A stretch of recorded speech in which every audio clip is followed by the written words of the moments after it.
अस्सलामुअलैकुम, welcome again to my channel. Hope so आप सभी खैर खैरियत के साथ होंगे और मैं भी शुक्र अल्हम्दुलिल्लाह बिल्कुल ठीक ठाक हूँ।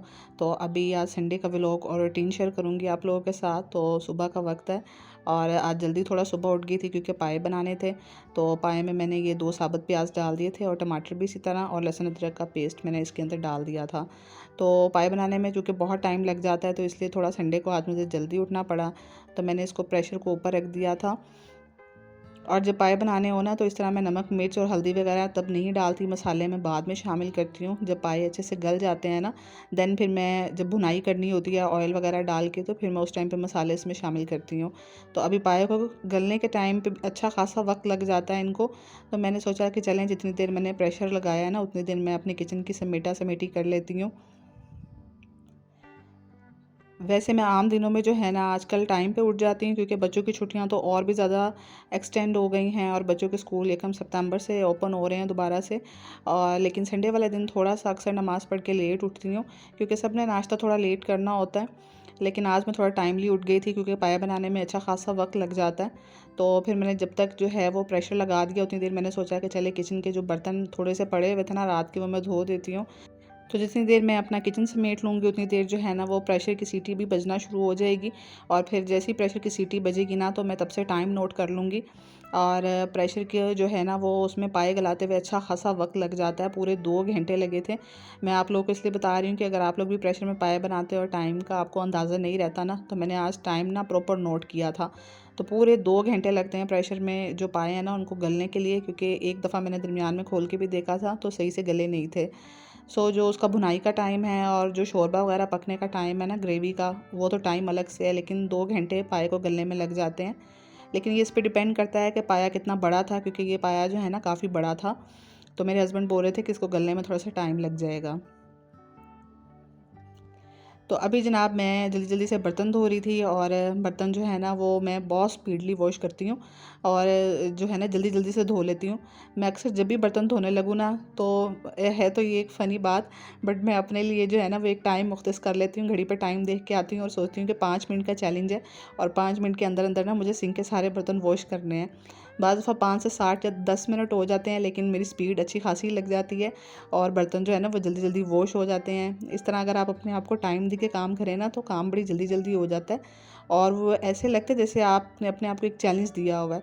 तो जब आप चैलेंज देते हैं ना अपने आप को तो फिर काम बड़ा फटाफट से निपट जाता है और काम करते हुए थकावट भी महसूस नहीं होती। मुझे तो ना एक फ़न लगने लग जाता है, जल्दी जल्दी से बर्तन धो के मैं फ़ारिग हो जाती हूँ।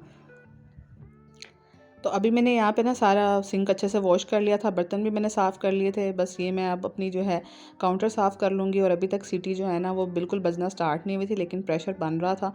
तो मैंने सोचा जैसे ही इसकी सीटी बजने लगेगी ना फिर मैं बाकी काम करूँगी, क्योंकि संडे वाले दिन हेल्पर्स तो आती नहीं, हेल्पर्स की छुट्टी होती है। तो बारिश हुई हुई थी और मौसम जो है ना वो थोड़ा सा ख़राब था, रात के टाइम पे काफ़ी तेज़ बारिश हुई थी। तो उसकी वजह से जो है ना बाहर गैराज में काफ़ी गंद पत्तों का पड़ा हुआ था। तो मुझे था कि संडे का दिन है और संडे के दिन ना घर क्लीन लगे ना तो मुझे बहुत अच्छा लगता है, सारी फैमिली बैठे हो और घर साफ़ सुथरा हो। घर को साफ़ रखना या ना रखना ना हमारी अपनी चॉइस होती है। संडे को आराम से भी बैठा जा सकता है कि खुद ही सुबह हेल्पर आके काम कर लेगी। लेकिन अगर घर साफ़ सुथरा हो ना तो मेरी अपनी चॉइस है कि मुझे बहुत अच्छा रिलैक्स महसूस होता है। और पहले जब हम लोग छोटे होते थे ना तो कभी भी संडे को भी देर तक सोने का टाइम नहीं मिलता था। अम्मी हमारी बहुत सुबह के टाइम अर्ली मॉर्निंग हमें उठा दिया करती थी, जैसे ही नमाज़ का टाइम और कुरान पाक का होता था, और फिर कहती थी कि उसके बाद तुम लोग सो जाना। लेकिन नमाज़ और कुरान पाक पढ़ते पढ़ते ही जो है ना वो हमें 1 घंटा लग जाता था और उसके बाद ना नींद ही गायब हो जाती थी। और फिर जब सोने की भी कोशिश करते थे तो नींद इतनी आती नहीं थी ना, क्योंकि उस टाइम पे इतने एसी भी नहीं होते थे, कूलर भी नहीं होते थे और गर्मी के दिनों में तो वैसे ही जो है वो मक्खियों से ही आँख खुल जाती थी। तो हम लोगों ने फ़ौरन से नाश्ता बनाना शुरू कर देना, अम्मी के साथ मिलके घर के काम करना शुरू कर देने। और कोई कॉन्सेप्ट नहीं होता था उस टाइम पे हेल्पर्स का भी, तो फिर ऐसा इंतज़ार नहीं होता था कि संडे वाले दिन काम ना करो, अगले दिन हेल्पर काम कर लेगी। और ये भी होता था ना कि संडे वाले दिन जो है वो कोई मेहमान अचानक से ना आ जाए हमारे घर पे, क्योंकि उस टाइम पे इतने ज़्यादा वो मोबाइल्स नहीं थे। और ये मैं बहुत टाइम पहले की बात कर रही हूँ जब हम लोग मतलब स्कूल का ज़माना था हमारा, 9th-10th हो गया या फर्स्ट ईयर सेकंड ईयर, क्योंकि उस टाइम मोबाइल तो थे बट वो दूसरे वाले छोटे वाले आए थे बाद में। और इस तरह इंटरनेट का ज़माना नहीं था। लैंडलाइन जो होता था वो मोहल्ले में किसी एक के घर लगा होता था, PTCL सब ने नहीं लगवाया होता था ना। तो जब कोई ख़बर आती थी या कोई किसी ने कांटेक्ट करना होता था तो वो वहाँ पे कॉल करके बता दिया करते थे। इसलिए जब गेस्ट वगैरह आते थे तो इतना ज़्यादा पता नहीं होता था कि कोई गेस्ट जो है ना वो घर आएगा, और फ़ोन किए बिना ही आ जाते थे। तो बड़ी बच्चों में भी एक एक्साइटमेंट पाई जाती थी।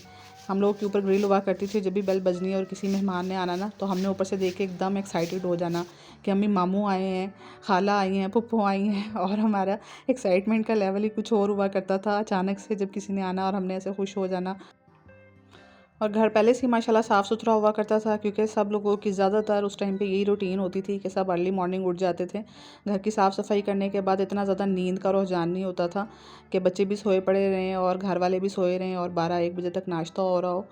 तो सुबह सुबह ही अर्ली मॉर्निंग नाश्ता हो जाता था। लेकिन अब ज़माना बहुत बदल चुका है। अब मैं सोचती हूँ कि कितना ज़माने में चेंज आ चुका है।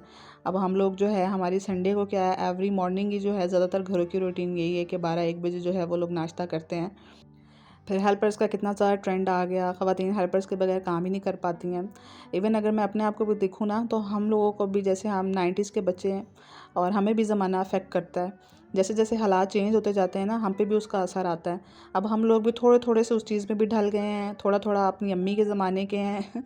जैसे हमारी अम्मी ने हमारी तरबियत की, थोड़ा थोड़ा सा इस ज़माने में ढल गए हैं। तो मतलब हम लोगों का भी ना एक मिक्सचर सा चल रहा है हम लोगों के अंदर भी। अभी वक्त इतना बदल चुका है ना कि हमारे घर में कोई फ़ोन किए बगैर आ जाए तो लोगों को बड़ी परेशानी हो जाती है। हम यही सोचते हैं कि फ़ोन करके नहीं आ सकते थे। और अभी तो हम जो है ना वो नाश्ता कर रहे थे, और 12-1 बजे अगर किसी के घर कोई चला जाए ना, तो उसको बहुत ज़्यादा अर्ली मॉर्निंग कंसीडर किया जाता है। यही बोला जाता है कि इतनी सुबह सुबह आ गए, अभी तो नाश्ता कर रहे थे और अचानक से बेल हुई और फलाना जो है ना हमारा रिलेटिव हमारे घर आ गया।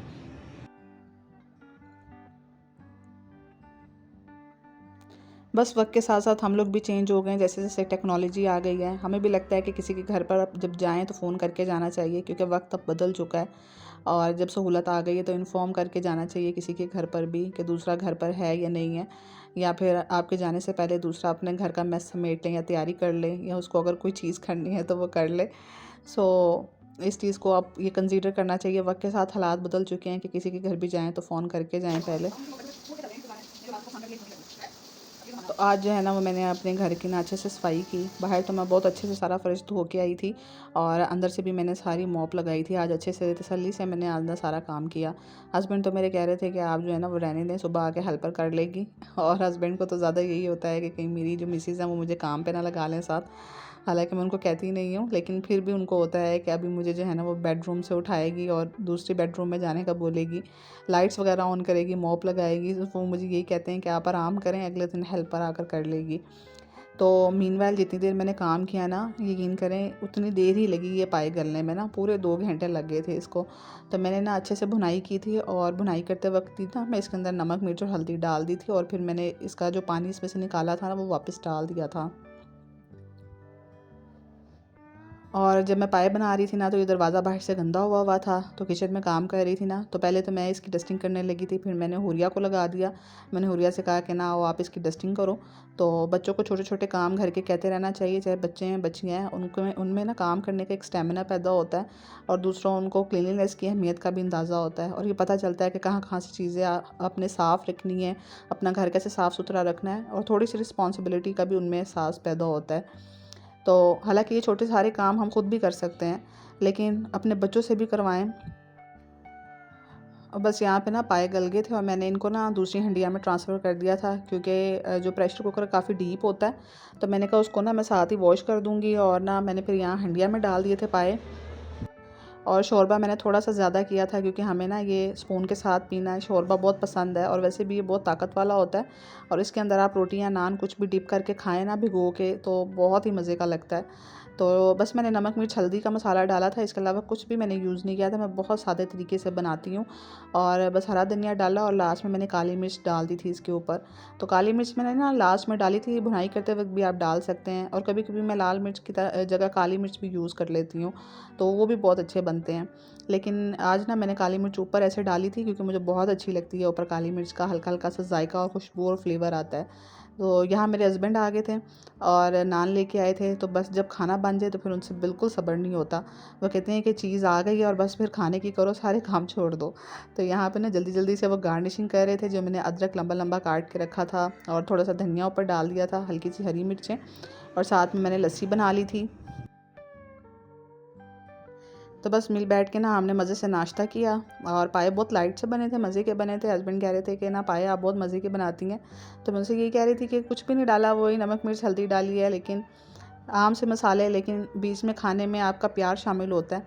खाना कितने प्यार से आप बनाते हैं, उसी से उसमें जायका आता है। खाने में इतने मसालों की ज़रूरत नहीं होती जितने आपके ना प्यार और मोहब्बत की ज़रूरत होती है, कि आप किस प्यार और मोहब्बत से अपने फैमिली के लिए खाना बना रहे हैं।